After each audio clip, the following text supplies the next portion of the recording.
and welcome to Real Chicks Rock Presents Real Discussions. I'm your host for today, Michelle Dawes-Burt, and as always, I'm super I'm tickled, but I'm super excited. Green room shenanigans. I can't even tell you. I love these ladies to pieces. But thank you everybody for joining us. It is the times are still strange. They're still unique. We're still in a shelter in place, if you will. So one of my guests is staying at home. That's fine. We love you. Thank you for zooming in and joining us. But we're just trying to still be responsible in the midst of everything that's going on. We got 6 feet here at the table. I love her. I can't even really get close to her. But yeah, we're trying to just social distance wherever we possibly can. And we encourage you to do the same thing. Your safety and your well-being is so important to us. So we want you to keep that up, keep doing what you're doing so we could try to get these numbers back down and back in place. There's so much going on as we get ready to prepare for school. Our children will be virtual, some of them, maybe an AB schedule. It's just a lot going on in Atlanta. You know, it's just the times. And so we're trying to figure out what our new normal is. So thank you for joining us as we're here and splitting the screen and doing all kinds of stuff. But for the new listeners, let me just give you a little background about what Real Chicks Rock is all about. It's all about creatively collaborating and connecting to raise awareness regarding issues that impact us as women. And we do it through so many different platforms, through community service, through mentoring and public speaking, and through this platform, the arts, which I like. Because now I can bring people in and we can talk about the things and raise awareness and come up with solutions and all that good stuff. Right? Okay, enough of that. Today, my topic is about women with vision. Yeah, I'm looking at you, and the one on the screen too. Women with vision. And so, like I said at the beginning, there's so many things that are going on, but yet there's this emergence of women that want to be entrepreneurs, that want to give back, that want to be community oriented, that want to be good moms, good wives. They have careers, and it's just so much going on. And I just want to continue to encourage the masses that are doing it, because we are spearheading entrepreneurism at its highest, right? There's so many of us that are running nonprofits, running our businesses, and I think today I want to peel back the onion and just talk about how we do it all. Right? How we do it all, and some elements and some ingredients that we need to keep us going. Fair enough? Fair enough. All right. Without further ado, let me introduce my guests. I love them to pieces. All right. The one on the Zoom screen. Hi, Idalia. Hi. Say hi. I can't hear you. Say hi. Uh-oh. Jack can't hear her. Uh-oh. How about... There we go. I heard you for a second. What happened? How about that? Perfect. Hi, Idalia. There we are. Hi. How are you? I'm amazing. How are you guys? I'm good. I miss you. Yeah, I miss you too. I miss you too. Both of you. Yeah, you should be here. Idalia, tell the people a little bit about yourself. So my name is Idalia Blopleh. I am a woman and a mom and a philanthropist and all things sparkly. If I'm putting it in a nutshell. I love people. I love my sisters. I love being able to give back. As hokey as it sounds, it genuinely makes me feel good. Yeah. So, you know, that's the reason I do it. I was raised with a spirit of, you better be supporting other people, because what are you going to do if something happens to us? Who can we reach back to? Right. So it's ingrained from a very, very early age that you support as many people as you can, because it's the right thing to do, and because it helps to grow your tribe and your community of people that you can love on, have them love on you. It's a very reciprocity is basically the key. You know, that if you want to be loved, you have to be able to give love out to the community. So that's pretty much who I am at the core. I love sparkles and glitter. I love all things pretty and girly and all that kind of fun stuff. You're just a girl. In a nutshell, I've got 2 children whom I love dearly. I call them my kidults because they're not babies anymore. Talk but about it. Right. I don't think they're grown. They tell you they were, but Right. you know.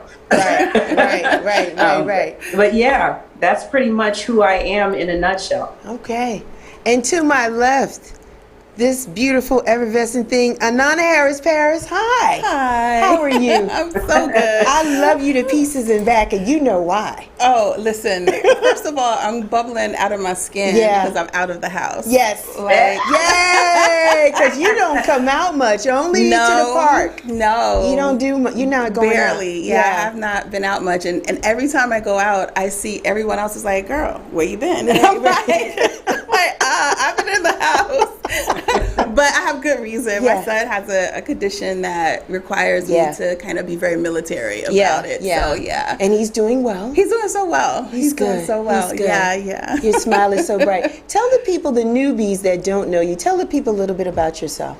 Oh, let's see. I like to take long walks in the park. I'm a Gemini. Shout out to Gemini. Yes. No, I think one of the reasons that we have such a strong connection is that we share a love for sisters and just uplifting and supporting those who take on, and I would say not take on, but submit to their purpose. Yes.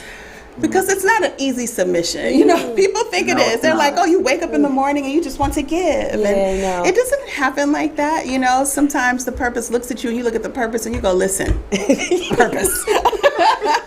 So I'll just start with that we all share like a love of supporting sisters who have chosen to submit to their purpose. And so that evolved into a nonprofit called SisterCare Alliance that I founded. And so we promote self-care as a form of social justice and social justice as a form of self-care. We believe speaking up for yourself on a micro or macro level keeps you from creating sickness in your body. And so we promote it in a lot of different ways. We teach strategic self-care programming to everyone from survivors of human trafficking to the everyday person that's just trying to make it through.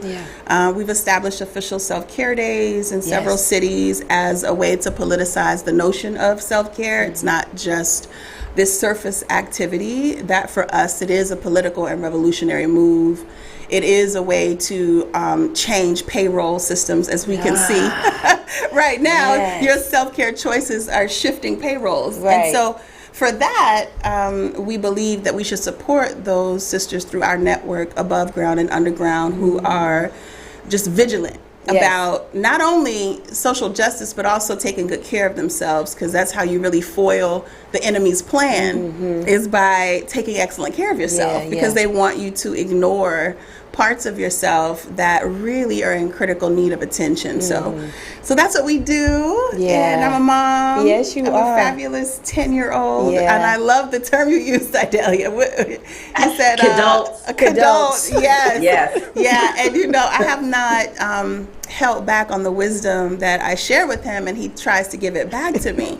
And so so it's an interesting journey, parent. It is. Mine is But 13. so I'm of a number of things. I'm also somebody that my other sisters have given grace to. Like my other sisters who say, oh, bless her heart, she has her purpose and she need a little support in this area. So I want to give a shout out to the network members of SisterCare Alliance and the other sisters that bring me a bit of grace. I'm also their representative. Because you're national. We have a Charlotte chapter. We have representatives in Brooklyn and Florida. You're growing. Well, you know, we try to keep some of what we are really underground because it's actually dangerous for Black women to announce their allegiances sometimes, to even announce that they're taking good care of themselves. They tend to get backlash. And so we like to keep a degree of anonymity for some of our members so that they can continue taking care of themselves and moving in a social justice world. But for those who are above ground, I want to talk about the backlash in a minute, because that's important, because oftentimes we are fearful, right, of what we're doing. then there's an embarrassment, there's a fear, and we don't speak up. And so this whole, I believe that women are evolving into a space to speak up for themselves and just do the work. I see women are doing the work, like internal, like dealing with issues, dealing with whatever it is that was making them bitter and not better. And I feel like you feel their energy. It's in a different space. It is. And they're very empowered. And so I want to talk about backlash because we're going to get to that. We're going to get to that. Idalia, why did you start what you started? Tell me a little bit about your nonprofit. What is it called? Tell the people. Okay, so Dignify a Diva is the name of it, and it at the core we present women in need, women and girls in need, with gently loved purses filled with toiletries. It's a very, very basic need that a lot of times we tend to take for granted. Yes. You think about it. You have your purse or your overnight bag, and it has the things that you would go on a trip with. So let's say it's a toothbrush, it's your sanitary items, your shampoo, your conditioner, your deodorant, all the stuff that you would throw into that bag. We don't really think much about that. But when you start breaking down those items and you start to price them, and I actually did this, I went to the store and priced all these items. You're looking at about $40 to $50 depending on what all you need to fill that bag. Okay, now take that and apply it to a woman that is possibly homeless or displaced, because homeless literally means you don't have a permanent residence. Right. So you might be couch hopping, you might be staying in an extended stay, you might be living in your car that's the only thing that you can afford to pay for your living arrangements. It could be a number of different situations. So keep in mind there's still that $40 or $50. So you're trying to figure, and maybe let's add on that maybe you have a child. Okay. And even if you don't, you are talking about, you might need gas, you may need to feed yourself and or that child or children. You might need to figure out, if you aren't living in your car, if you're going to have enough money in order to stay at that extended stay for an additional day, an additional week, an additional whatever. Now you're trying to factor in that $50 for those personal items that you need to maintain your own personal health. All of that, your personal hygiene. How are you going to do all of it? Because gas right now for a full tank on just a regular sized car, you're spending about $20 to $30. That just chunked into that $50 that you need for your personal items. Then you need to figure out if you're going to eat. Well, if you're eating fast food anywhere, if you're eating off the dollar menu, okay, not necessarily healthy, but there's another $3 to $5. If you're trying to eat a little bit more healthy, you're eating between 10 and 15. Okay, that $20 or $30 for gas has now turned into $35 to $45 of that $50 that you needed just to take care of your personal hygiene and your women's health. Now you're thinking about, okay, am I figuring out where I'm going to stay? If that extended stay is $50 or $60, see where that stops adding up? Yeah. So now you've exhausted those funds, and then you start to pick away at the things that you don't necessarily need. Okay, well, maybe I won't use the toothpaste and the toothbrush, and hopefully no one will get really near me. Or maybe I won't get the sanitary items that I need, and I'll have to use tissue from the bathroom wherever I'm at. Exactly. Or, the shampoo and conditioner. Maybe I can go a week or two without washing my hair. Or, I got to figure out where I'm going to stay. Maybe I can stay with a friend. You see what I mean? So it turns into this constant trying to rob Peter to pay Paul to figure out your life. Right. So the literal purse. Not to mention, can I even afford a purse to put this stuff in? Yeah. Right. So when you start looking, if you start breaking it down in that way, then you understand the reason. The why is it's not a new idea. So let's start with that. I've seen it done a number of different ways. This was really just my spin on a beautiful notion. Okay. Dignity is so important, and it's so hard to hold on to when you're already in a situation where you feel like, oh my God, I just don't even know what to do right now. Right. When you're trying to figure out how to stay clean, when you're trying to figure out how to keep your hair together, when you're trying to figure out your monthly sanitary situation. All of those are things at the core that help to provide us with a bit of dignity as women. And if you are trying to figure those things out and don't have them, it starts to chip away at you a little bit. And we all want to be divas in one shape, form, or fashion. Diva is not a negative term. It's a term of beauty. It's a term of grace. It's a term of feeling empowered. And when you don't have that dignity, it equates to not feeling like a diva. So the whole idea was to give some of that dignity back, and to do it in a way that a woman can enjoy something beautiful that she may not have necessarily have been able to afford, and to still have all of the items that she needs, but it's in something that can present her with a bit of pride. I could hand you something, you know, in a baggie with all of the items that you need, and it'll provide you with everything that you need to do. But how much more dignity am I giving you as a woman if I hand it to you in something where you can, you know, be a bit more genteel, and I know what's in there, but it's in something pretty. So this is about dignity and prettiness, and just being able to be a girl for a second. Awesome. And that's the reason why I call it Dignify a Diva. Again, it stems to wanting to be able to help my sisters. Being a woman myself, raising my daughter, seeing my daughter's friends, seeing my own girlfriends, and, you know, seeing the relationships between all of us, and knowing what it feels like to enjoy dignity and enjoy being a diva, wanting my daughter to see that growing up, and wanting her to be able to say, yeah, that's my mom. And then for my son to be able to say, I'm not dating or marrying anyone that doesn't behave like my mom. Wow. You know, so there's a lot to this. You know, the young women that it affects, they're going to be us one day. And what do we want to teach them? Do we want them to know that you are of royalty and you should behave as such and you should be treated as such? Or do we want these young women running around here thinking, wow, I just don't even really know who I am, you know, or what I deserve or how I should be treated, you know? And sometimes, again, it starts with something as simple as someone saying to you, look, sis, I got you. As a form, I'm going to use a term that I learned from someone that I love, as a form of self-care. Come on now. Talk about it. Come on with the words. This is what this is. This is really what this boils down to. And a lot of us, to your point, Anana, we don't necessarily understand the full parameters of what self-care is and what it means and how it can be encompassed. So I have to say, even in doing this, I watch you very quietly. Very, very quietly sometimes, but I've learned so much about some of the ways that self-care can be. Tell her, because I tell her all the time. Tell her. No, I'm so serious about that, because you think self-care and you think grandiose ways to do it. You know, I have to spend $1 million on myself, or I have to go do this. Self-care for you, and the ways that I've seen you do it, is as simple as, I love to dance. Watching you dance is like the dopest thing on the planet.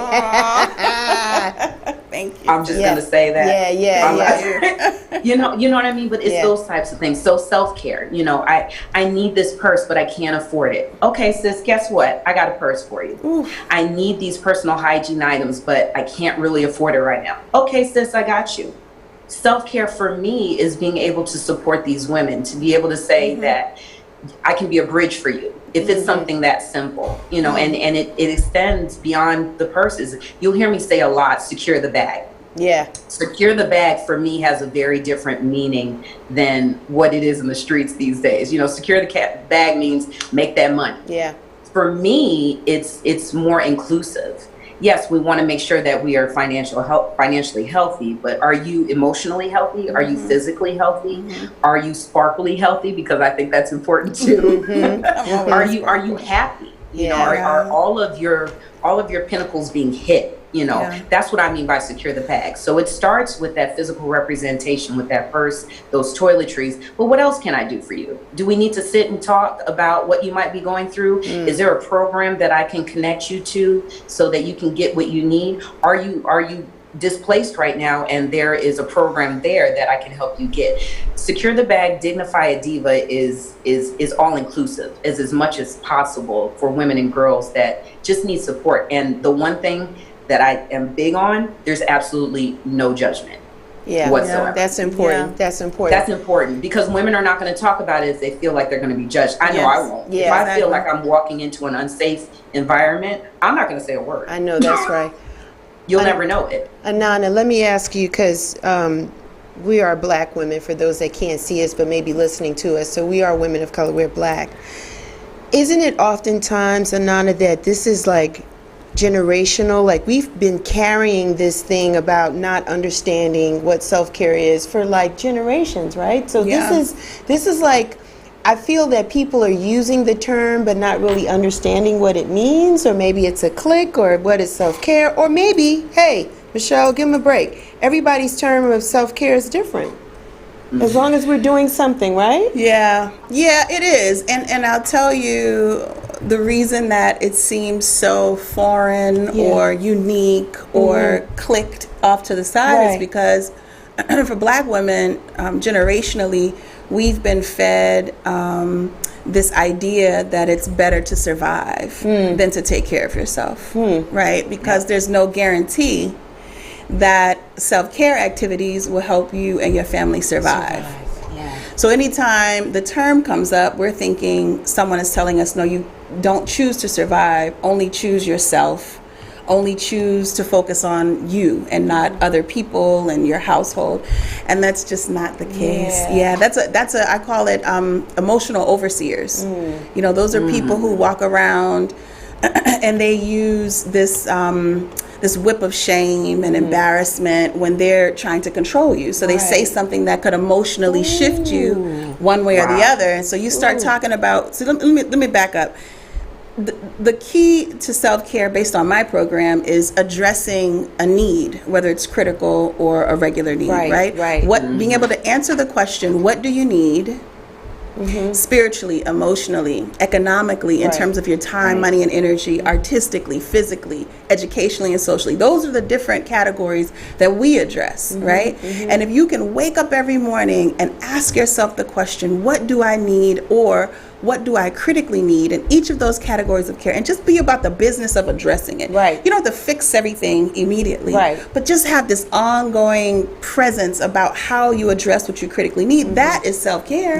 Right? Now, when you have someone that smells you choosing to address a critical need over taking care of something for them, or over making a priority something they think is a priority. When that happens, some people respond like emotional overseers. They walk around looking at people that they can control emotionally.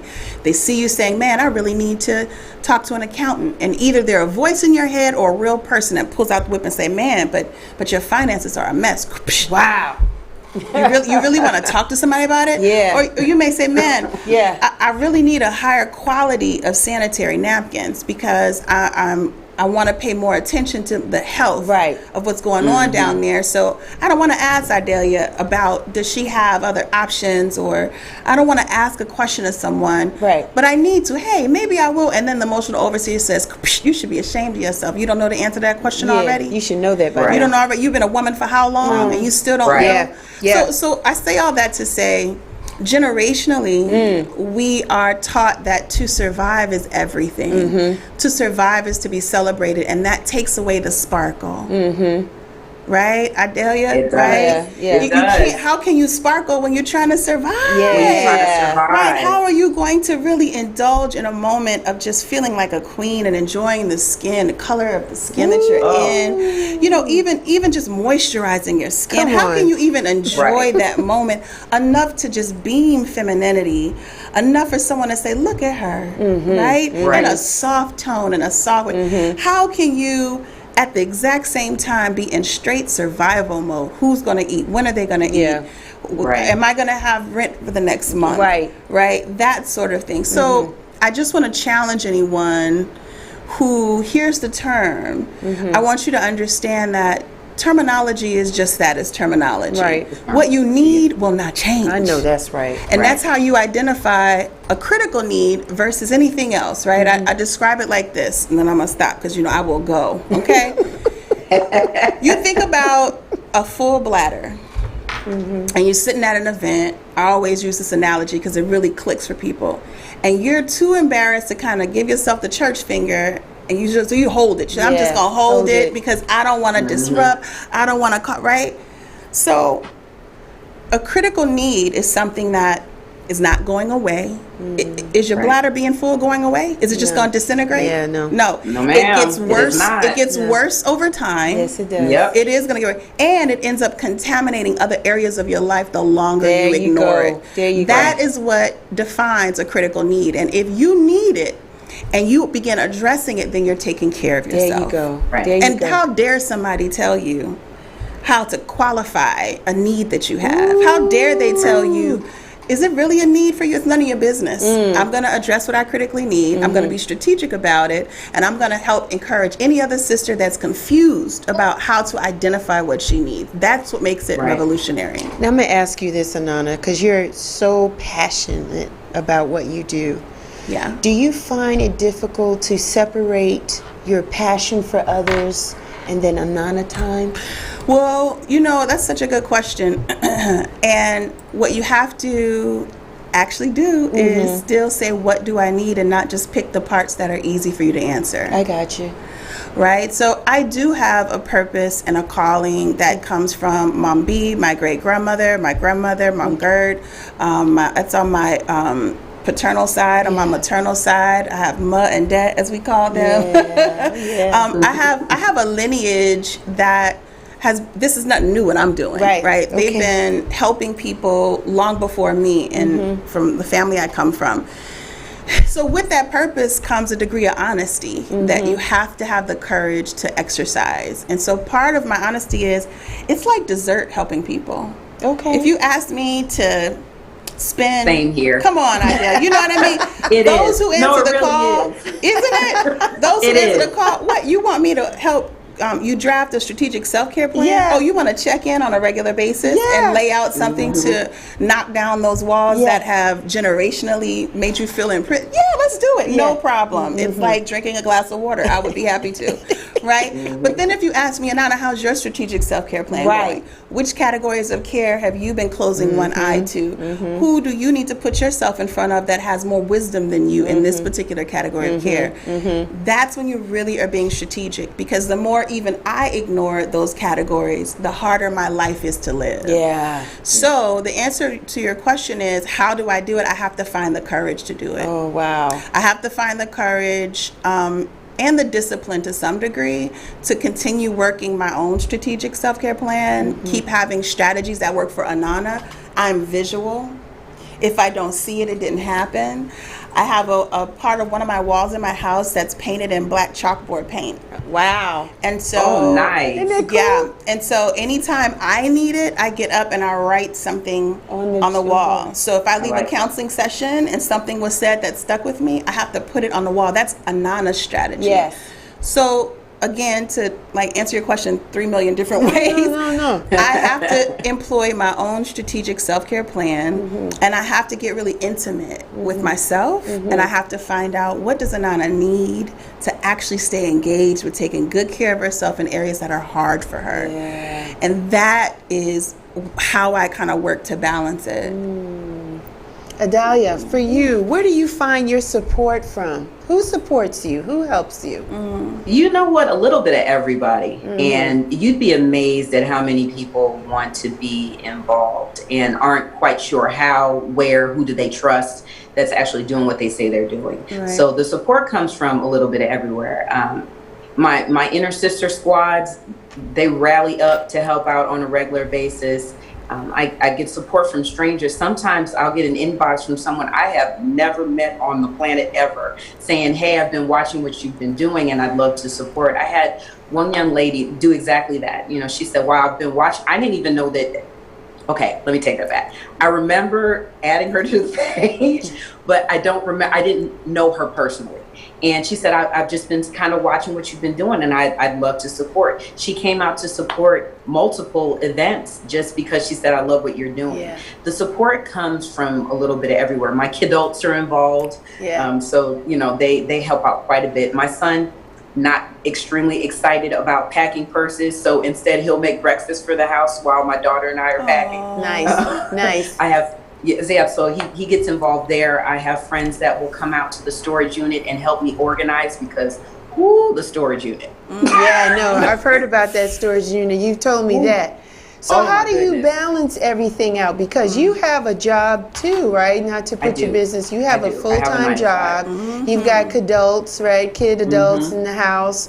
You work multiple jobs. I'm putting your business out. You do a couple of things.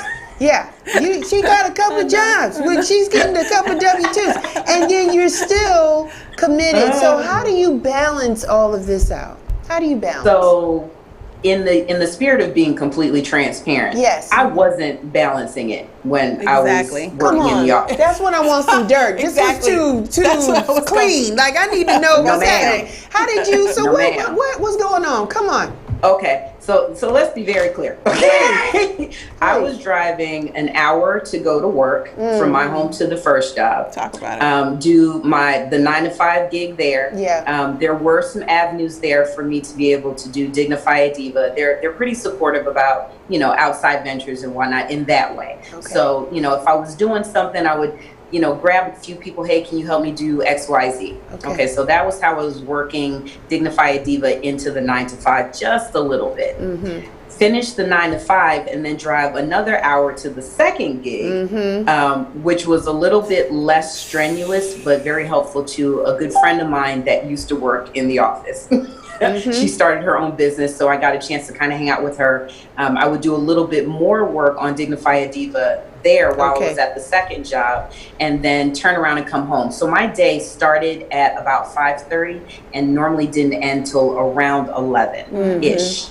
At that point, it's then, okay, do what I need to do for Dignify Diva. So I might be up till 1 in the morning, working out emails or putting together little spreadsheets or, just brainstorming for things that I wanted to do. So to be honest with you, no, I really wasn't juggling it well. And honestly, I was kind of falling apart. Okay. So, so how'd you pull it together? Are you still falling apart, or COVID happened? Okay, so that put the brakes. Okay. I mean, if I'm being completely honest, I probably would have continued to have been doing what I was doing if this pandemic hadn't hit. Right. If I'm being completely transparent. Yeah. We were all running off the rails there for a second. Oh yeah, it was a lot. Now mind you, I wasn't always working the second job, so there was a little bit more time when it was just the 9 to 5 to be able to do things, and it was nothing for me to run from here to Timbuktu and then to Botswana and back to Georgia in a day. And I have a very solid sister squad base, and they were constantly bopping me on the head that you don't sit down somewhere. I don't listen very well, so I will say that. So I was still doing way more than I should have been with as much support as was, able to be given. But this pandemic has really given me some time to sit, because once I was forced to sit, because I'm working from home now. Right. So once I was forced to sit down, I really had to take inventory and stock of what I had allowed to kind of fall by the wayside, and the ways that I could find to make things more effective and not spend so much time at the 9 to 5 that they're getting my best years. Yeah, and they're getting my best hours. Yeah, so I needed to find a way to regroup so that I could get in what I needed to get in to support the women that I want to support, as well as do what I need to do to keep the lights on at the house, but still support, the women and girls that I need to. So I will say this, as horrible as this pandemic has been, because God bless those had been touched personally by it. Yeah. It was the moment that I needed to just sit and deal with what I needed to deal with. So now I'm a little bit more strategic on the way. I still run way too much, but it's it's better than it was. I don't do self-care well for myself. Okay. I'm very good at self-care and creating environments for women to be okay and to, hey girl, you need a minute, come talk to me. I'll take on your entire situation in a sparkle session. I am still learning to have those sparkle sessions with myself. It's difficult. It is very difficult. It's extremely very difficult to self-care because you yourself. find yourself avoiding your own issues by delving into everyone else's. And helping them not necessarily fix, but being a part of. Do you need to just go out? Let's talk about it. Let me go and pack these purses and be out in the community and helping and listen to those stories and giving hugs. By the time you get back to your own sparkle situation, you're so tired, you just go straight to sleep. That was part of the plan. And then you haven't addressed anything, you just went to sleep.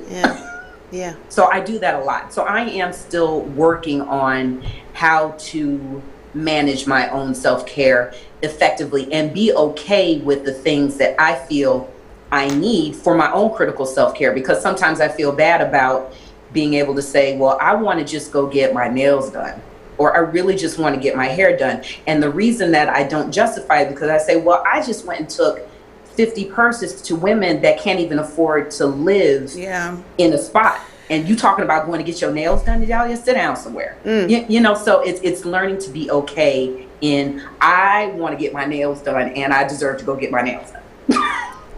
So I'm still figuring it out. I feel you, Idalia, and you are beyond not alone, right? There's so many sisters out there, and that's why one of the requirements of SisterCare Alliance is that you actually have to practice the program to be a member. Because the whole point of it is, even as a distant network member, there's so many members who they have their own orgs and they have families, and they don't need new responsibilities, right? But one of the benefits is you're staying in contact and communication with people who are also serious about being strategic about taking care of themselves so that they can still be even more available. And I do think you shortchange your purpose by not being strategic about your own self-care. I do think you limit it, and I think that, and not you personally, Idalia, but I think anybody that has accepted the call to their purpose, you are not showing up fully for that purpose if you don't have a strategy for addressing your critical needs. Because you can go ahead and say me personally. You will, because you will burn out. Right. No, I just spoke to several. I had a speaking engagement this week, and they were A-type, high-achieving individuals, and they were really wrestling with this idea of how is it that this notion of being sacrificial and they were servants in their field, and they were wondering, like, how do you balance it? How do you and I had to say, you have to speak to your purpose. You have to decide, how badly do I really want to submit to what my calling is? Because if you really, really want to submit to it, then you know that multi-processing, high-achieving, A-type personality that can handle so many things all at once, if it's operating at this level with you not taking care of yourself, not addressing your critical needs, right? Not being how what do you think your purpose will do when you are? What type of a mark could you leave on other people's lives, and how many people? So I speak from that perspective because it really kind of exponentially increases the magnitude of your reach. And you have to decide if you want it, because honestly, somewhere subconsciously, we'd be like, yeah, I hear you, and I don't want to. Because what I'm facing right now is hard enough. It's overwhelming. And my thought is, just like people who choose to be entrepreneurs and grow a business, their thought in their mind is, I just want a small business. I just want a family atmosphere. I don't want what comes with taking it to the next level. So you got to be honest. It's like, this is as far as I want to take it. And if that's the case, that's fine. Then don't beat up on yourself about it. Say, I want to service this many people at this amount of time, and you keep going. But I promise you, it's beautiful, and I say this all the time. It's beautiful and it's radiant. Shout out, I'm 46 years old. Okay? As great as this melanin is serving me, my organs are my real age. Your organs are your real age. So it's a lot of sparkle with the melanin, but the more you choose to serve in a manner that's not addressing what you critically need, the more you choose to operate at this high level with a low amount of fuel very little strategy, you are wearing your organs out. Your thyroid, your kidneys, your heart, your lungs. I could go on. They cannot handle what you have chosen to accept as your life right now. Wow. And so I just offer those two perspectives. One, that your calling is being limited. Now, I'll tell you, I've been in a self-care cocoon for like a year. I had to make an abrupt shift, and I had to really kind of calm down. I've been working from home for about a year. And I've had to really peel back some heavy emotional layers, right? Divorce and other things, that being exposed to trauma on a regular basis, working with people going through traumatic experiences and not really addressing the fact that it continuously impacted me, case after case after case.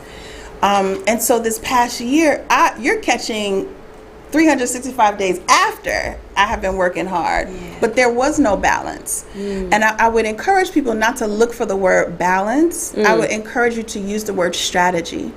Because tomorrow something could knock me on my behind.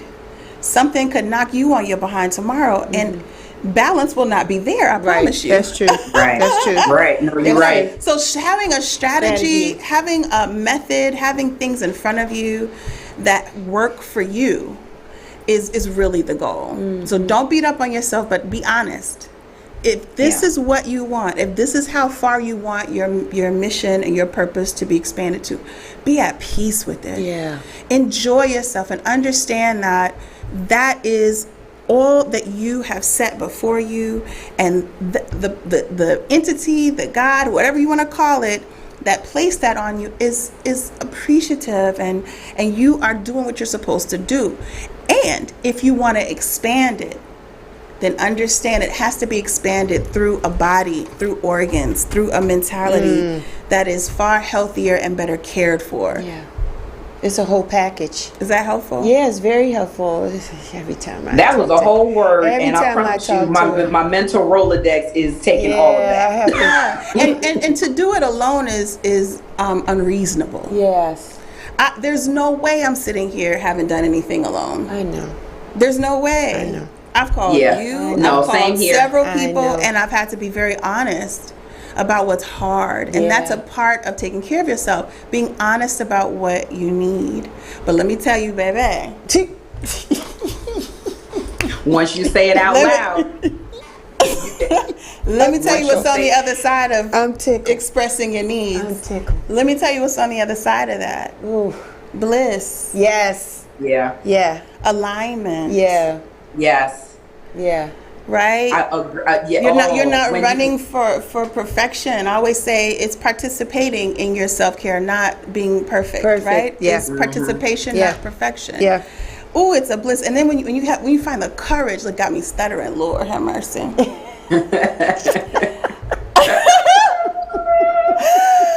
When you find the courage to be honest and to push through the self-care blocks like embarrassment and fear and shame and worry or false comfort, this is comforting me. No, it's not. It's not. It's not really comforting you, right? When you push through that, on the other side, there's a place for you to lay down the things that were never for you to carry in the first place.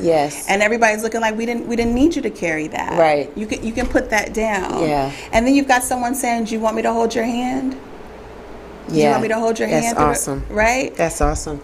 And they end up responding the way you approach people, Idalia. You know how many times I look at Idalia and I'm just like, I want a sparkle session. Yeah. You know, I grew up primarily. That's all you have to say. I'm ready for it. And I promise that's all you have to say. You know what? I have to agree with you, because in the instances when I have genuinely been able to say, I can't do this by myself. I'm tired. You know, and then you there's a weight lifted, number one, with just being able to say, I'm tired and I don't want to do this by myself. You would be amazed at the people that come running to your aid. I would not be amazed. No. I would not. No. I would not. I was. Yeah. And you know why? Because you don't, let me just say, I don't always expect everyone to love my baby in the way that I love it. it. So when you see people genuinely touched by it,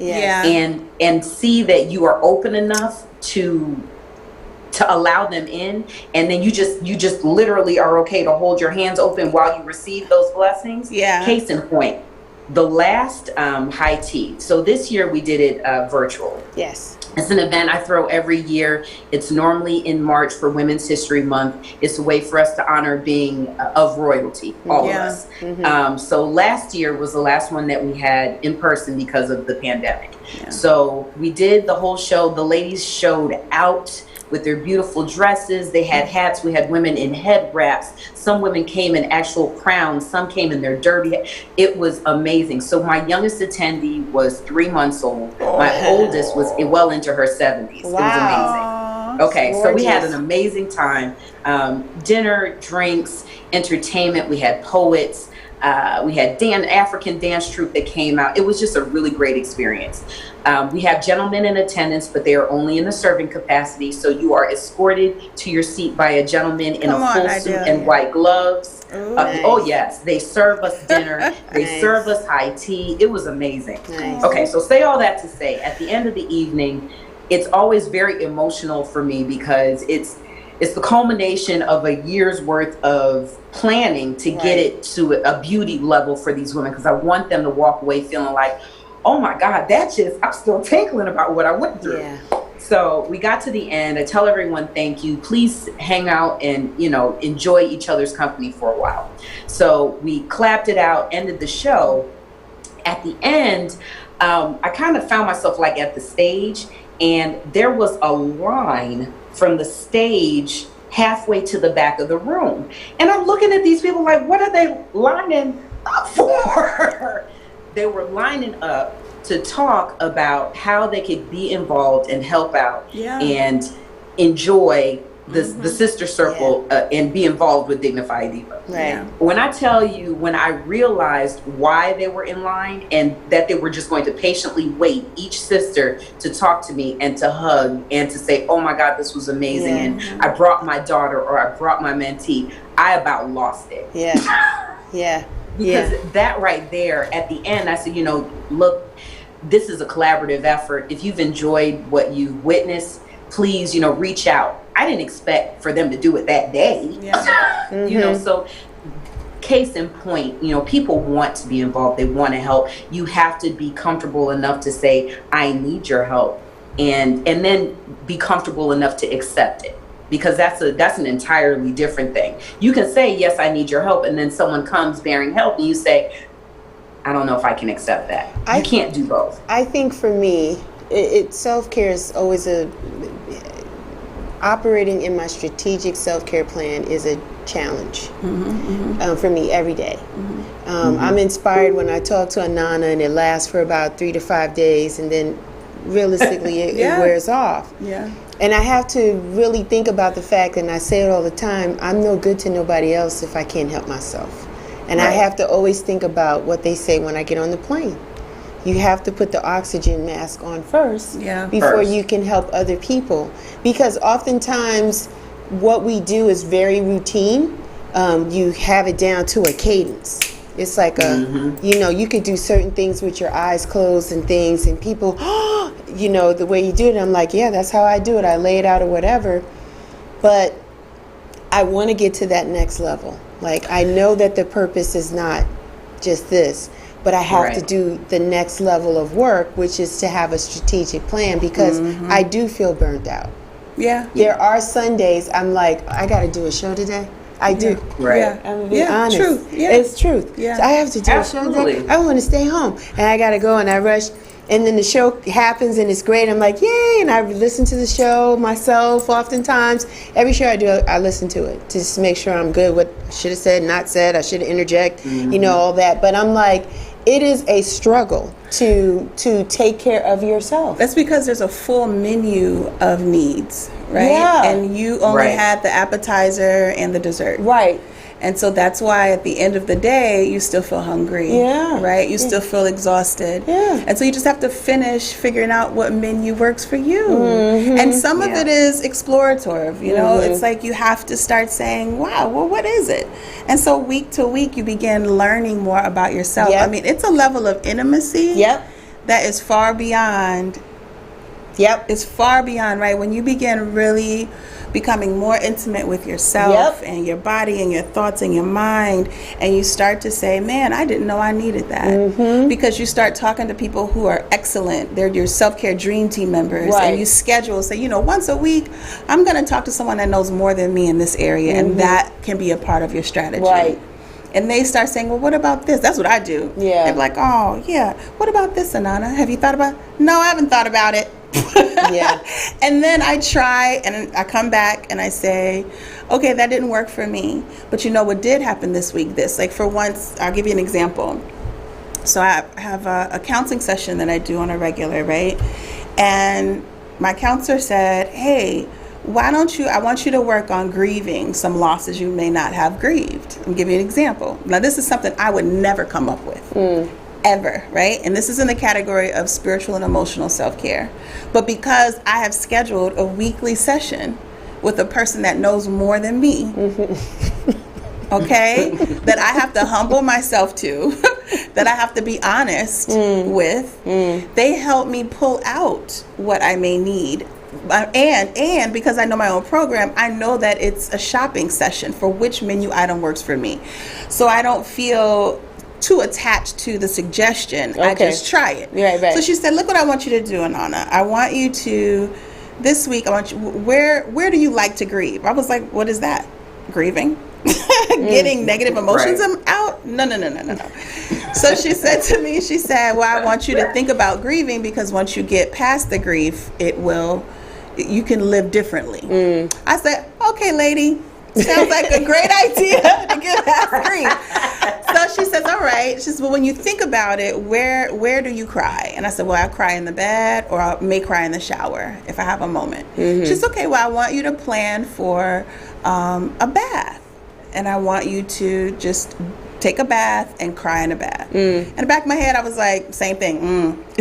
Probably won't do that, right? Cry in the bath. Cry in the bath, cry in the shower, right? And so, you know, the high schooler in me was like, right. Okay. I'm not doing that.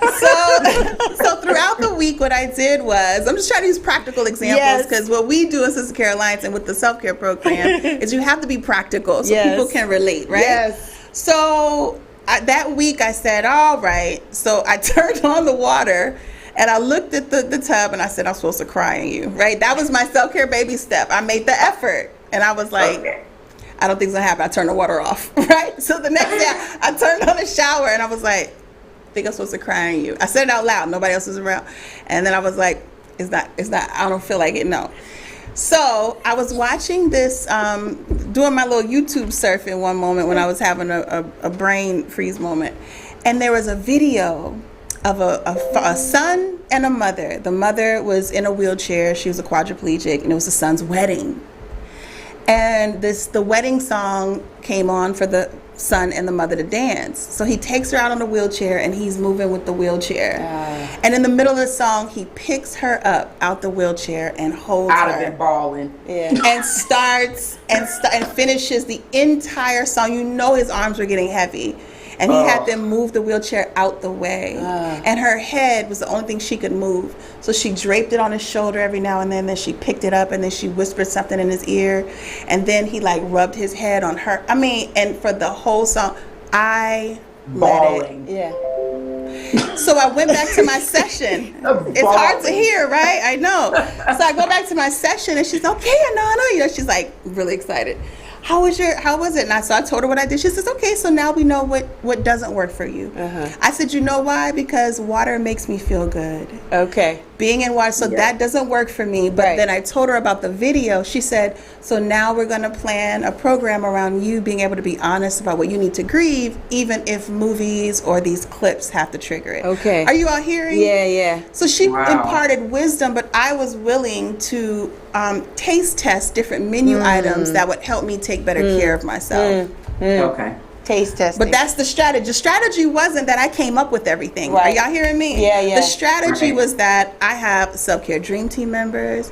I have a list of things. What do I need? I have a whole sheet that we have. It's a poster that has all the categories of care. And when I need something, I write it on there because I can't be left up to my own devices to remember it. Yeah, yeah. So anywho, that is an example of what it means to be strategic and not just rely on yourself, so that you're not eating like a half-baked cookie and calling it self-care. I want to talk about backlash. We talked about that early in the beginning. Why is it that we have to move in stealth mode or kind of underground and just order to just be? Look at her face. You want to start with Idalia on that one? I don't even know if I can answer that one. That's why are we moving in stealth? Why do some of us have to? Some of us have to move, because of the backlash that we would experience when we try to evolve, right? So that's a whole manipulation and control. It is, and I think that, wow, that's a heavy topic. They say I ask Quite good honest with questions. you. I'm sorry. Go ahead. No, it's okay. fine. It's okay. Yeah, no, it's fine. As far as backlash is concerned, I think that the world at large is still afraid of what they perceive as the angry Black woman. So for me, it is, when you assert yourself, when you are providing something that is important for women of color, if you assert yourself too heavily, then it becomes, okay, watch for that one, because there are going to be a bunch that are going to follow her. And then it becomes, okay, I attribute it to the Malcolm X movie. You remember the part in the movie where all he did was raise his hand? Yeah, I talked about that then yesterday. He turned Yep. and everybody moved, and then they stopped talking, and that is the kind of power that we wield. If I'm being honest, that really is the kind of power. We birth nations. We influence nations. We can start war. There is no limit to the things that we are able to do as women when we put our minds to it, whether on the good side or on the bad side. And I think that people are fearful of that, and so it requires for us to move differently. Oh, I'm so sorry. So what in the world is going on here? Sorry, ladies. It's okay.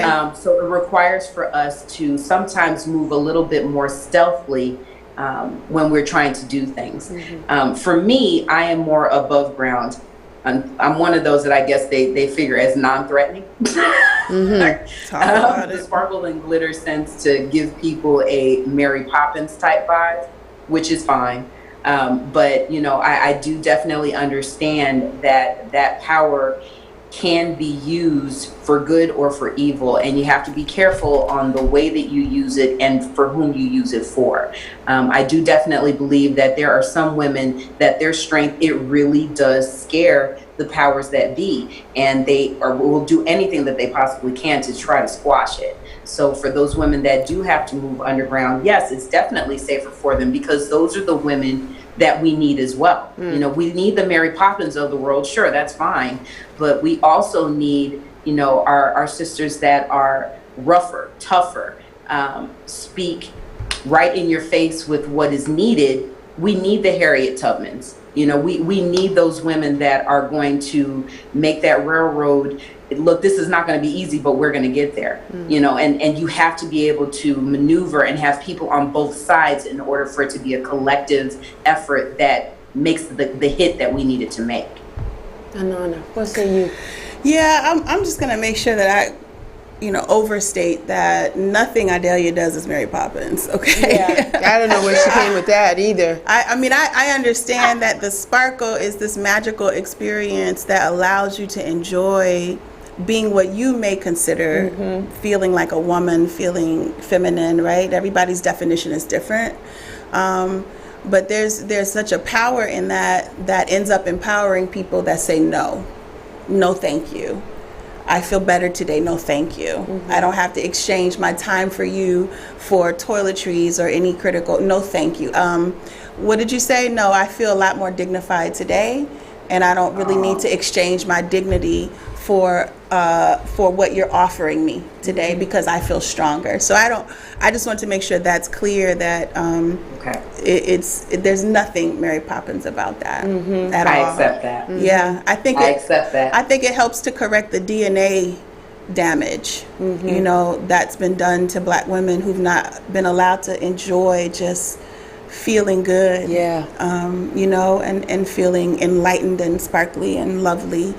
There's nothing wrong with that. Because we want to feel that way. Well, it's relaxing. Yeah. It means that there's a war side of you that doesn't have to be engaged. It's like this savory moment that also is synonymous with safety because you're not going to sparkle if you don't feel safe. Right. And so I would venture to say that you do have a Harriet way about you, because to create a safe space means you have to strong arm quite a bit of people. And you have to be very, very clear about what's acceptable and what's not acceptable. And so I just want to say that for the record. I'll take that. I will bully you with my sparkle. Yes, you're gonna. And you're gonna protect the sparkle moment. You're not gonna allow any. You will voraciously make sure that nobody's gonna interrupt or contaminate a moment that a woman. I've seen that look in your eye, boo. Okay, we have worked together. So you're gonna get this sparkle moment and enjoy it. And nobody's gonna interrupt it. And you're not gonna feel bad about it during. Absolutely like that's not. a part Do you of need the two purses. Exactly. Right. And that's a part of the protection that's necessary. And so that leads me to two things that I think are under discussed when you talk about Black women, in particular Black women who have to be underground or kind of stealth-like with their movements. One is the lack of compassion that we receive, the belief that we are like the mules. Chief. Right? If you see someone as a mule, then you will never have immediate compassion. And so your decision to get back at, to quote unquote educate, your decision to get in line, even your decision to participate becomes more aggressive because you see them as mule-like. You see them as a rough-edged sword, even though we are curved to the gods. Even though when our skin is moisturized with shea butter, it looks like you can sink into it. Even though all of that exists, even though our hair, your fingers could get lost in our hair and come back smelling wonderful. Even though all of that exists, there are those who see us in a mule-like fashion with a tough, rough exterior, with hooves that could stomp on their ego or their dreams or whatever, right? There are people who, just to engage with us, they choose to be more aggressive. Right. So for the lack of compassion by itself that exists when people engage with us, that is enough for you to say, you know what, you're not going to deal with me in a way that you're reminded that I'm not just a human being, but I deserve some softness in the way you tone your voice. So we get used to saying, who are you talking to? I'm sorry. What? Can you fix your tone? Like we have standard phrases to correct people's way that they engage with us because they're so used to engaging with us with the lack of compassion. So that's one. Nobody wants to deal with that. The emotional damage that's done is never seen when you're coming at a Black woman with the lack of compassion. So much so that she prepares to not receive it. Right? So for that alone, it's a reason to not let anybody know that you're doing something that tugs on your heart, that is a part of your soft, gooey center that makes you feel like you're serving other sisters, that makes you feel like you're serving yourself. Why? Why expose somebody with no compassion to that? Right. Okay. The second thing is, to Idalia's point, the power in aligning means that when you show up, you're not alone. And so it's terrifying for someone.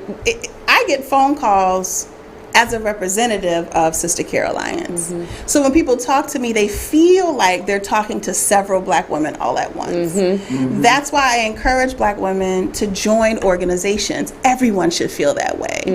In general, you should feel like you're talking to my dad, my brother. Shout out to Sekou, shout out to Herjin Harris, right? You should feel like if you say something funny to me, that you're talking to them too. But that's unfortunately not the case. Yeah. And it's not the case in a lot of places. So for those, I could list many other reasons why it's dangerous, how it affects our job, how people try to do PR lynchings, right, with Black women, how people want us to be put in a box such that we can't rise to be able to make the changes we would like to.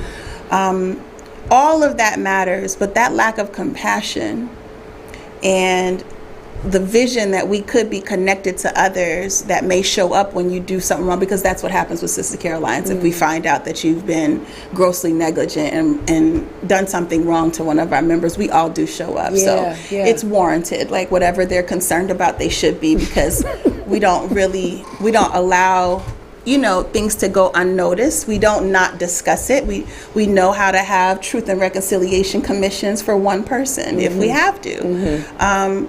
And all Black women should have that. So I like to make sure that the sisters who want to stay underground can stay that soft nugget center that they want to protect. They deserve to be able to protect it. And those who are like, oh, my soft nugget center is well protected and I'm about to be in your face today, they too are a part of the organization. They are protected, Right, so that's why we have the two. Is that helpful? That's helpful. Okay. A lot of us, this is uncharted territory, right? Because I don't come from a bloodline of entrepreneurs. I don't come from a bloodline of people that are community centered. It was hardworking people, family people, but not so much of, well, let me extend past the immediate family.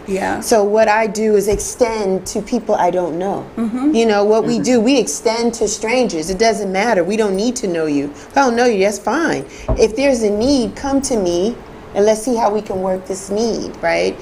So it's uncharted territories for some of us. Well, it might be uncharted to you, but because of trauma, we tend to not retell stories from generations past, right? So you probably are carrying on a really powerful lineage, but because some of our stories are intertwined with such trauma, we don't get to hear about what great and great and all of our ancestors did. So I've been fortunate enough to hear some of the stories that are from my lineage. Tell it.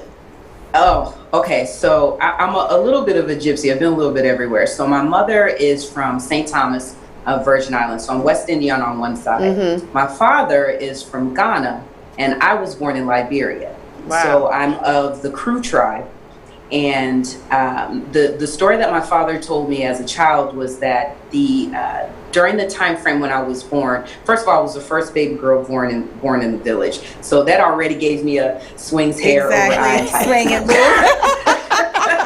So there was that. I was also the firstborn of the children. So there's that. But there's some royalty back in the line that I'm from. And when my dad was telling us this story, he told it to us, I was probably about 6 or 7, and he told it a few more times as we got older, age appropriate, obviously. But apparently, while we were in Liberia, there was some time where they were killing off families that could potentially ascend to the throne. That was never going to happen in my lifetime. But there were more radical groups that were killing off whole families in order to ensure that you're not going to sit on this throne. So in an attempt to make sure that we were safe, my dad and mom moved us to Illinois, where I grew up. So I was raised with you are of royal lineage, you are a princess, I'm going to raise you as such, you are to be treated as such, don't you ever forget who you are. It was very Mufasa-like in nature. Remember who you are. Now, as a young woman, my father made it a point to every day tell us, you're beautiful, you're intelligent. So I never needed to hear that when I went out into the street.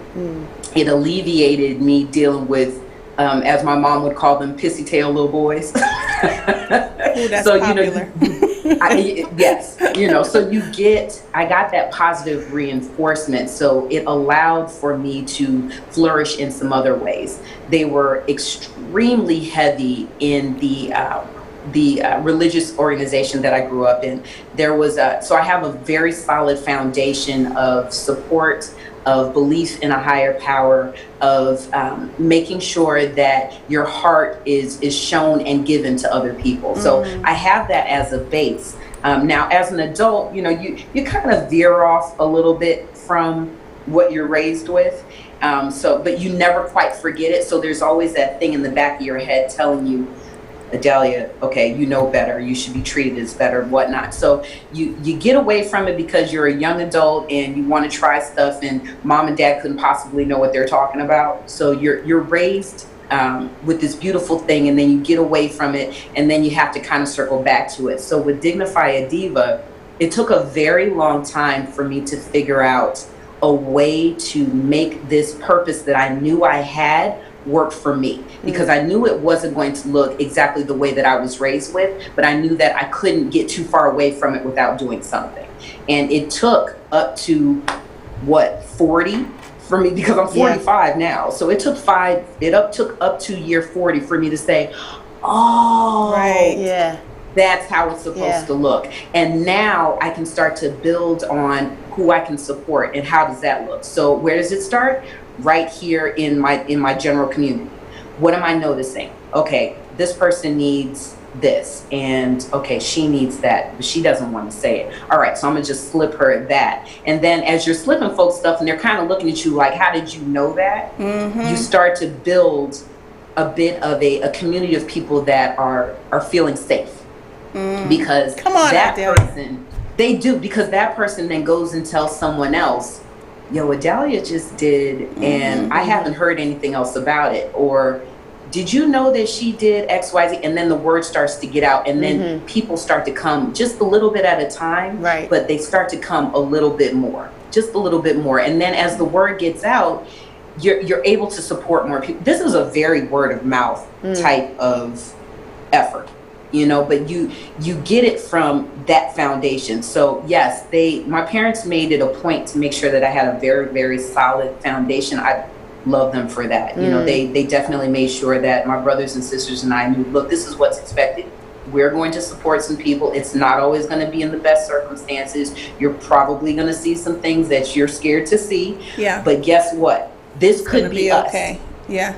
You're going to be okay. This could be us. And the whole point is, you have to step outside of yourself in order to be able to be a support to others. That is true. That is true. Let me ask you this. Are we ready to, and I'm just being funny because I already know the answer, but are we ready to take our businesses to the next level? Because now people realize that Black lives do matter, right? So now is money going to come to support some of these underground or grassroots type businesses, nonprofits, everything that we've been doing, robbing Peter to pay Paul, maybe get a little funding here and there? Are we in a space now that the opportunities are going to start to come? What say you? Who wants to take it first? She's sucking. Look at you and being a high schooler. Go ahead, Idalia. What about you?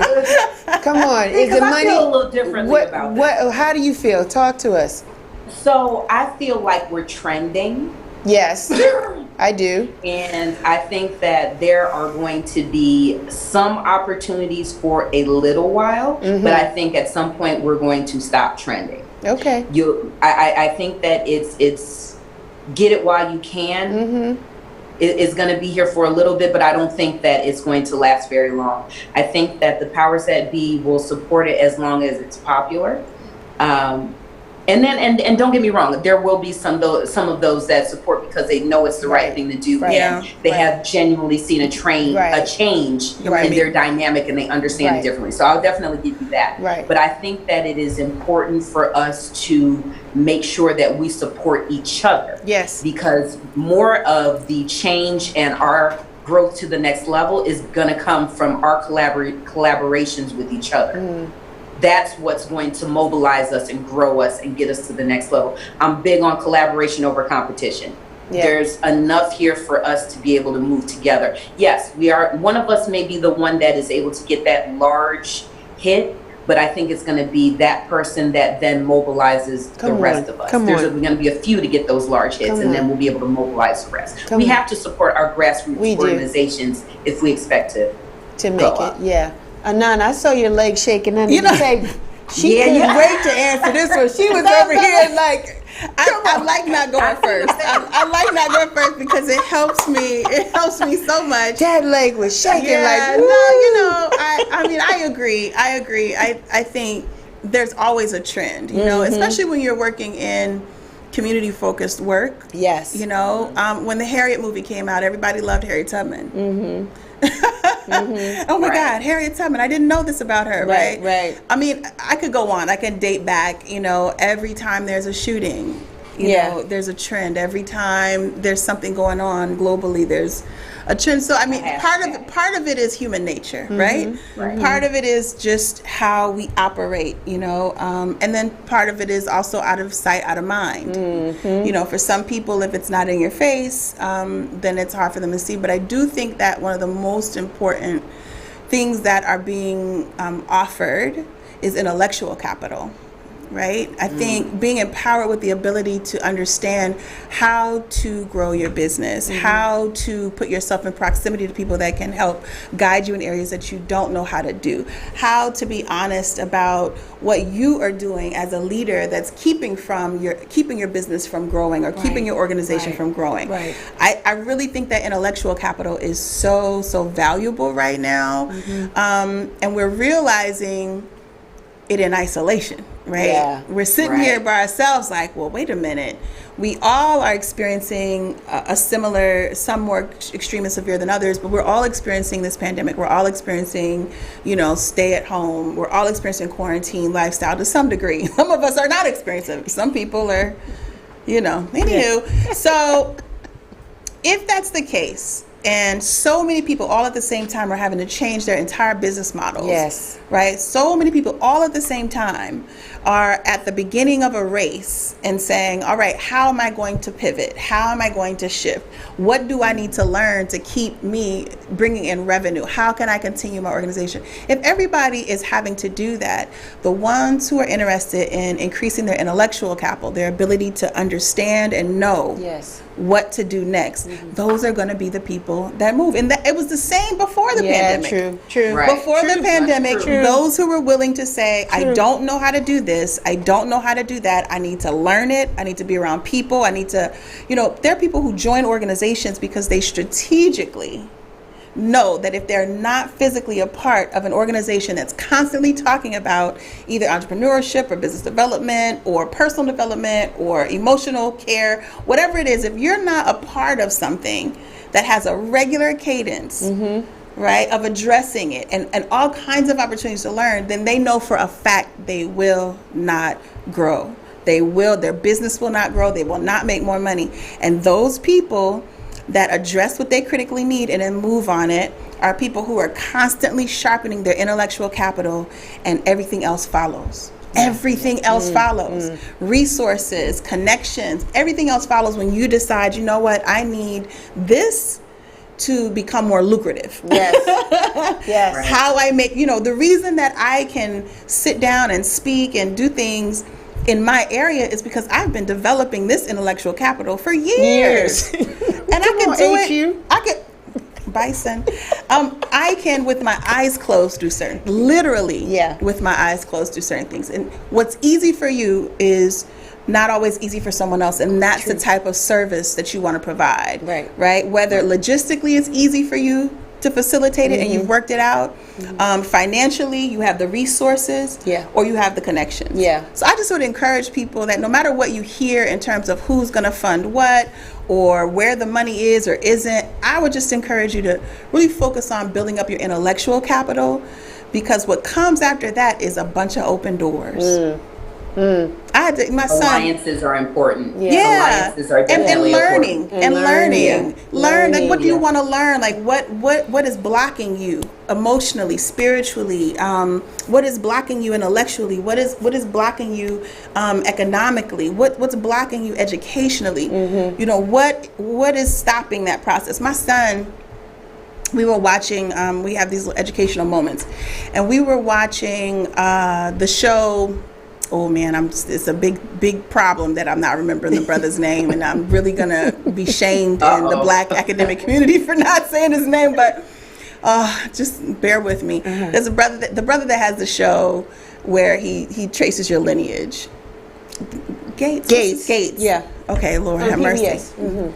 So we're watching it, and Henry Louis Gates. so he ends up talking through the process of finding out what someone what their lineage is, and he was telling a story. I can't remember who it was. I don't remember. It was a rapper, I think. It was a brother, and so it was said that one of his third great ancestors learned to read and was able to read a contract and was able to acquire land at a time where black folks didn't acquire land. And so my son is watching it, and he's like, yeah. I said, but what if I told you, because you're not practicing your reading this summer, now that we're about to shout out to homeschooling. Right. Did I say that in an excited tone? Yeah. I feel the same God bless way. all the parents with kids in school. That would be us. This whole table right here. Yeah, they'll be home. No, mine's gonna be home. Mine's not going to. Let me know when you need a Mine's sparkle session. I'll bring wine. Thank you. Yeah. I think all Some parents years are gonna that will need be you. homeschooling for the first time need a sparkle session. But so I sat there and I said, what if I told you, if you can't read this, then I want you to wash all the dishes for the rest of the year in the house, simply because you can't read this. And he said, oh, no, I'm going to have to read it. I said, no, but you don't know how. You don't know how to read. And he said, well, then how can I get out of doing something I don't want to do? I said, exactly. So there's so many of us that have organizations, that have businesses, that have things that we want to do in life, but we can't read. Right? So you will be stuck grinding. Oh, it's just so hard. I've got to work this job and do my dream. I've got to do this and do that. And you will burn yourself out simply because you don't want to sit down and learn how to read, or learn how to do what leaders do who are actually finding the capital. So I just wanted to like run that down in the dirt enough to say intellectual capital, I think, is one of the most important things in working on your mindset. That is very valuable to those who are looking for this new trend of money, whether it stops trending or not. Idalia, where do you see your business? Where do you see Dignified Diva? What do you want for it in the future? Dignified Diva will have a building at some point. I really want to turn it into a holistic building that allows for women that have survived different types of traumas to come for an extended stay.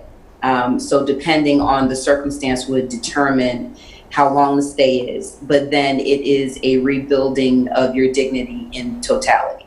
So there will be those women that are escaping abusive type relationships where they are needing extended stays, they need job placement, they need home placement, they need counseling, they need it all in order to rebuild their lives. So there will be a part of this living situation that will be specifically geared towards them.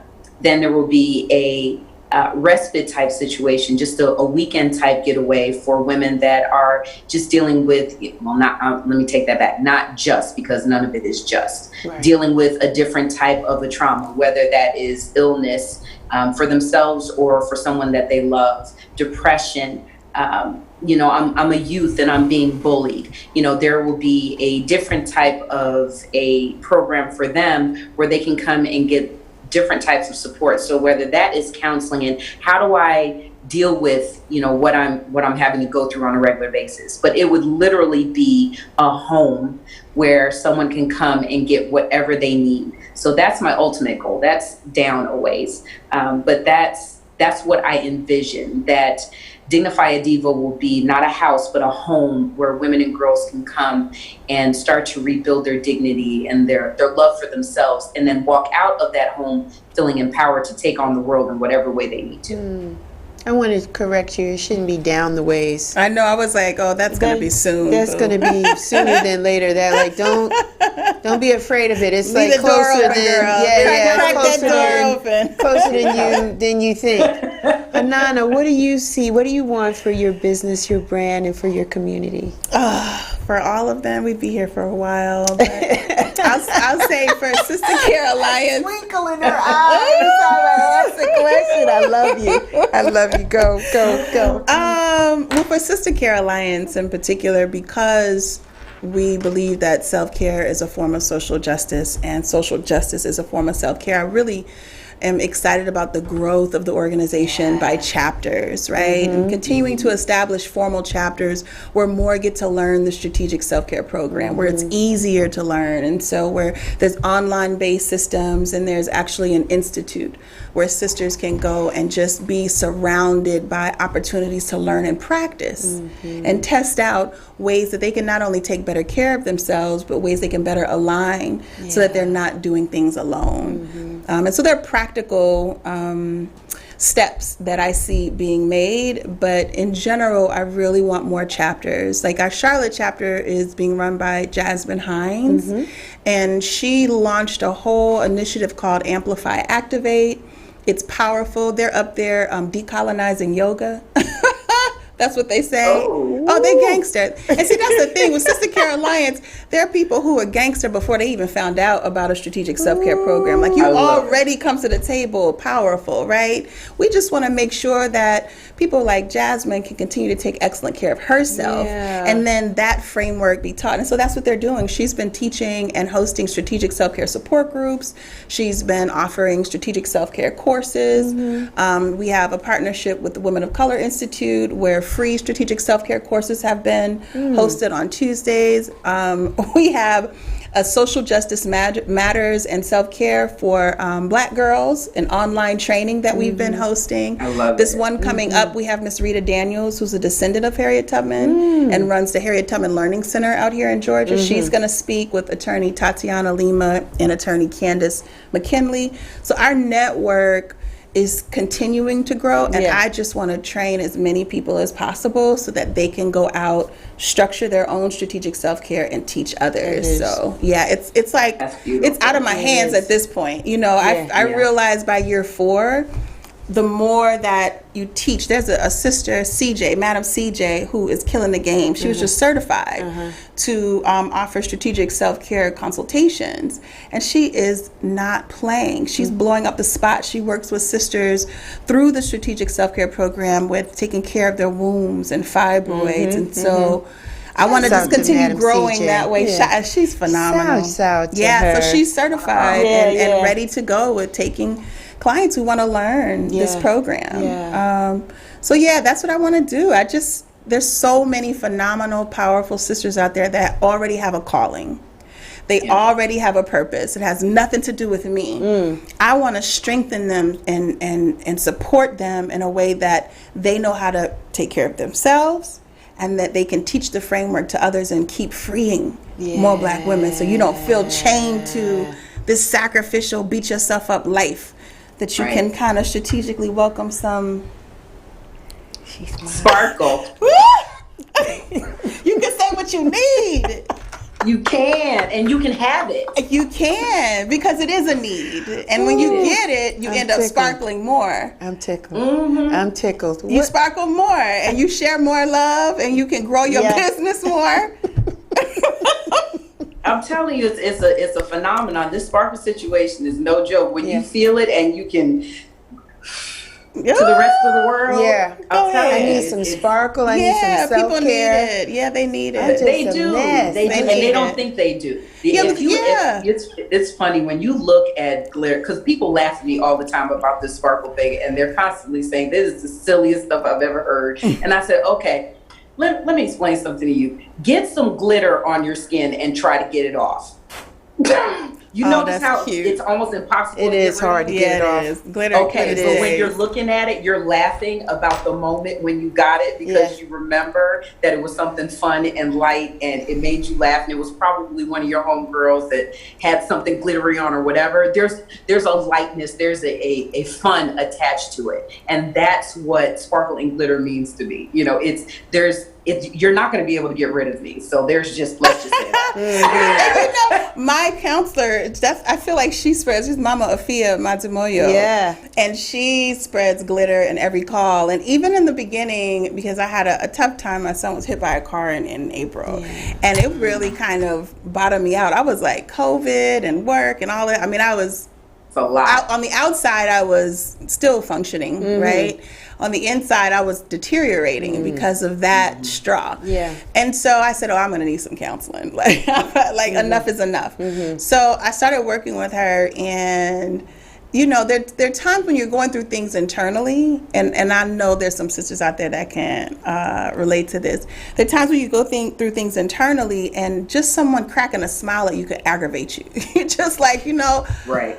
I'm really not feeling sparkly right now. No, right now, I don't want to talk about how great things are. Yeah. And so my first few sessions with her, she's like, she is just, I mean, she wouldn't label it sparkles, but that's what it is, right? But that's what it is. So you get a, hey, hi, Anana, and she's just got this beautiful smile, and she's like, yeah, Anana. And on the inside, I'm like, what do I need to say to be honest and finish the session so that I can get whatever I'm supposed to get out of it? But then by the end, the glitter got stuck on me. Like her glitter got stuck on me, and I leave the session like, all right. And now I'm like weeks later, like I've been going weeks now, I'm just glittering all over the place. Yeah, I see you. You see me? It's infectious. I know. But you have to allow yourself to be around those who are willing to not judge you for not feeling sparkly. They're willing to sit with you and say, it's fine, boo, and we're going to still want more for you. We're still going to want your insides to be warmer and cozier. And it's not always going to be, as much as I spew out a lot of sparkle, I understand that everyone isn't necessarily ready for it in the way that I give it. That's not going to stop me from giving it to you. And I don't feel any type of way when you don't accept it in that way. That's fine. Because guess what? My skin is tough enough that when you are ready for this sparkle, because at some point you will be, it'll still be here. And I'm not going to love you any less than I did the moment I get you. That's how I feel too. When I walk in the room, people are like, the self-care lady. Here she comes. I get all the shade.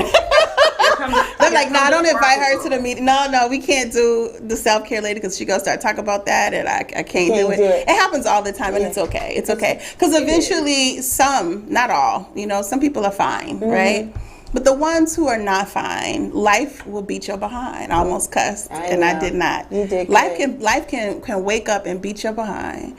And on those days, I get late night phone calls, and they say, "Look, I don't know what you're doing, but I just have a question." And 2 hours later, because I don't mind, because it's not what you say, it's when you say it. When you say it, You agree, Idalia? Yeah, like it's not. That's why I don't run around jamming this down anybody's throat. Right. Because my phone doesn't stop ringing. It doesn't stop ringing because at some point you've heard me say you can do it. You need a strategy, and I'm super confident in working with you to get it. And then somebody calls. Yeah. And someone says, all right, I'm ready, because life just put its foot in my back.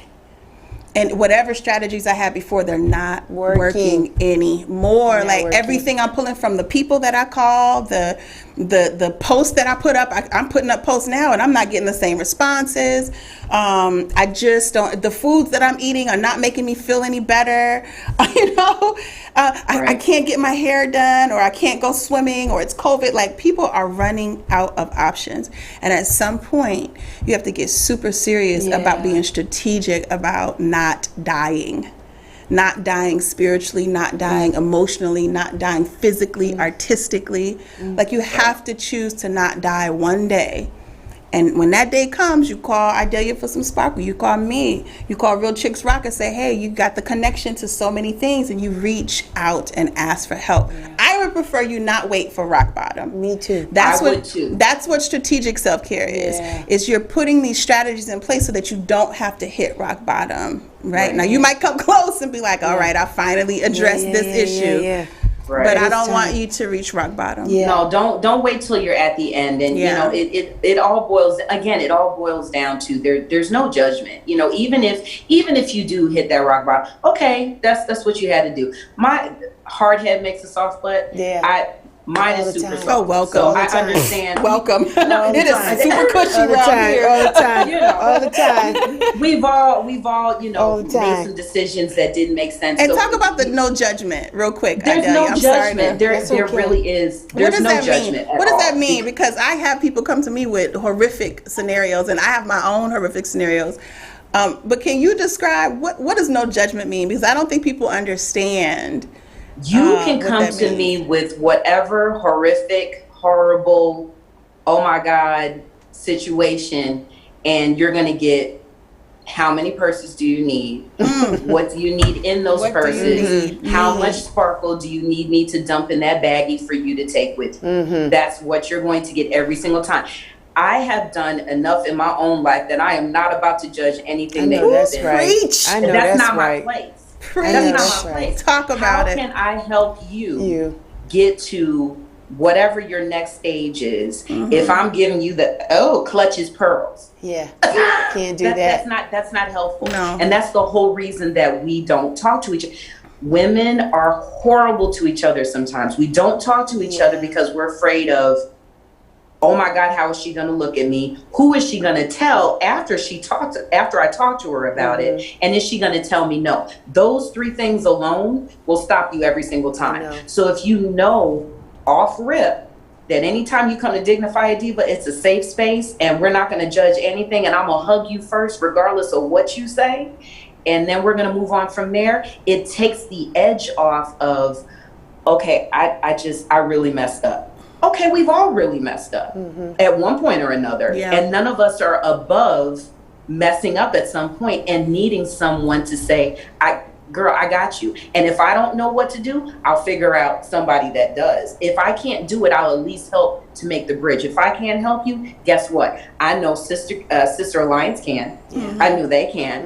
If she has something, then maybe she'll pass her on to Real Chicks Rock. That's that collaboration over competition. There's bridges. And there's no judgment for these bridges. You can get the help you need. Yeah, I think social media has made the no judgment thing harder. I think it's made it harder for people to believe that there's no judgment. You know, it really has. Just the layers, just the layers, how things are piled on. I think it makes it hard for them. But no judgment is literally the core of being able to really be a servant.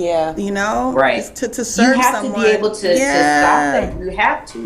You know, there's no way for you to be able to support the people that you need to support if they feel that judgment off you. And be very clear, people feel judgment immediately when they know it's there. There's no getting around it. They do. And there's no, I'm about to go, as soon as I'm done with you, pretending like I'm not judging you. I'm going to go get on the phone and be like, can you believe? Nobody's doing that. Nobody's doing that, especially when you pick people of integrity and organizations that maintain a culture of integrity. That's the key. When you pick, and you might get a limit. You know, I've gone to a counselor before that has said some really twisted things, but I understood that you have to date before you get married. Come on, team. You got to date before you get married. You have to date scenarios, organizations, and individuals. And that no judgment is a requirement. It is. And I do hate that some community organizations don't have the culture of no judgment and they don't interact in that way, but there are some that do. They really do. We absolutely do. And that's ladies, the only way this works for me anyway. This is unfortunately it's my time. Well, I think it is fortunate because now you get to go practice some self-care because I was listening to you and I'm going to give you an assignment, ma'am, and anybody else listening, this is your strategic self-care assignment. I'm going to say the categories of care, and whichever one of those categories make your stomach tighten just a little bit quietly, like, I don't want to deal with that. That is the category that you start with and you address a critical need. Come on, sis. Spiritual, emotional. I'm good. Economic, time, money, and energy. Artistic, how you creatively express and address what you need. Physical, that's your body, your organs, but also your environment. everything that has to do with your physical presence. Educational, what do you need to learn? And then social, who do you need to interact with, virtually or not, to address what you critically need? If you don't have to say it out loud, but if there's a category that I just named, spiritual, emotional, economic, artistic, physical, educational, social, if there's a category that makes your stomach tighten when you hear it, your body responds, even just a little bit, I want you to ask yourself, what do I critically need? And then begin taking baby steps towards addressing the need. Okay. Oh, yes. Okay. And I'll call you in the morning. I want to hear from both of you. Both of y'all have my numbers. I'll call her in the morning and tell her, Lord, I have to do it because I'm going to hit this wall if I don't. I am I'm excited. I want to hear. I'm self-destructing and I need some sparkle time. How can people find you, Idalia? How can people reach out to you? So you can, I'm on the web, there's a website, so www.dignifieddiva.org. I am on social media, Instagram and Facebook as Dignify a Diva. On Instagram, it's Dignify a Diva _official. On Facebook, it is Dignify a Diva. Twitter, I'm on Dignify a Diva as well. And to be honest with you, if you have me on any of the social media platforms, you can DM me still. Okay, fair enough. So I'm available in any of those ways. Good. Anana, how can people find you? Well, I am a team. Yes, you are. You can find us at SisterCareAlliance.org or on Instagram at SisterCare Alliance. Website? SisterCareAlliance.org. Yep. Thank you. Thanks, ladies. Thank you so much. I wish you were here. Was such good this was social self-care. This is emotional self-care. This was great. It was. You know, let's do it again. Sometimes I get guests in here to help me. Yeah, we should take questions. That would be great. Have people call in. Next time we'll do questions. Oh, I would love to do that. Well, you have to bring your brown self in here. I promise you, and not only will I bring my brown self, I'll bring my bag of glitter. There you go. Look how she's doing her thing. Ladies and gentlemen, that's my time. Thanks so much for hanging out with us this afternoon. I'm Real Chicks Rock. You know you can find me everywhere. I'm on Instagram, Twitter, I'm on Facebook, and we have the website, and we're selling masks, and we're doing t-shirts, and we got things going on. Yeah, support black businesses, man. Come on, yo. Do that. It's the best thing you can ever do. So until next time, you guys continue to be well, take care, and rock on. Bye. Mwah. Mwah.